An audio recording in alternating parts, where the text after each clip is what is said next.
Now, at this time, I'd like to introduce Chloe Jung, a senior analyst in the Information Technology Group at Chick-fil-A.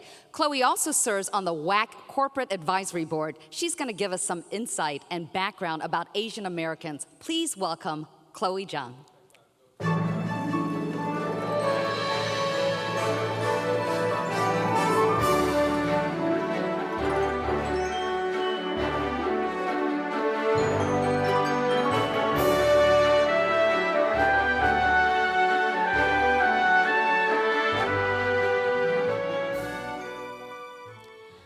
The WWAAC Awards believe that recognition for Asian Americans is long overdue, considering the extensive history that they have had throughout the entire 50 states for more than 150 years.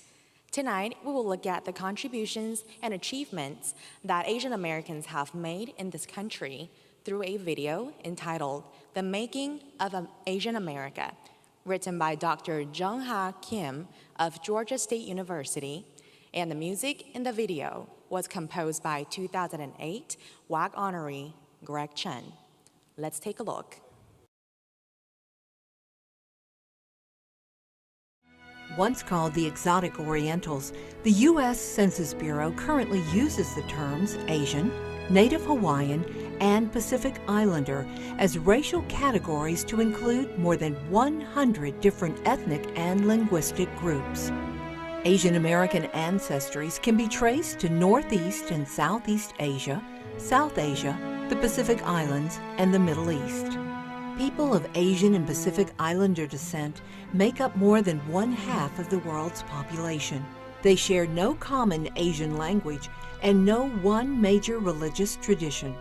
The Chinese represent the first large-scale migration to America, which took place in the mid-1800s to work in the sugar plantations in Hawaii, and in the late 1800s in California to build America's first transcontinental railroad.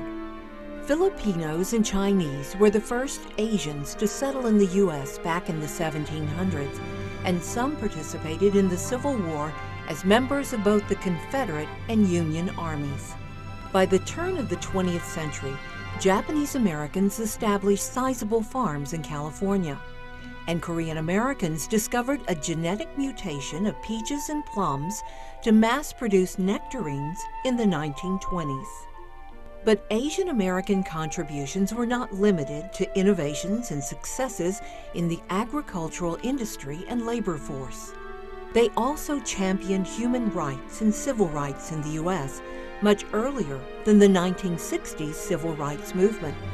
In 1890, Chinese Americans successfully challenged a San Francisco ordinance that required them to move outside the city entirely or live in areas believed to be prejudicial to public health. The ordinance was declared unconstitutional and marked one of the first efforts to desegregate residential patterns in the U.S. Later, with the 1965 Immigration Act and the fall of Saigon in 1975, the number of Asian-born Americans in the U.S. more than tripled in the 1970s and nearly doubled in the 1980s. Compared to the average U.S. adult, Asian Americans are well educated, earn a higher income, and spend heavily on a range of products and services. The median household income of Asian Americans is 32% higher than the total U.S. population, with incomes of $75,000 or more.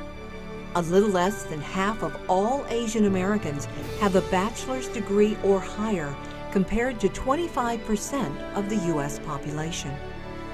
We pause to remember and celebrate their historic contributions to America. With all their diversity of talents and dreams, Asian Americans celebrate making their home here in the United States a better place for all who seek liberty, freedom, and justice.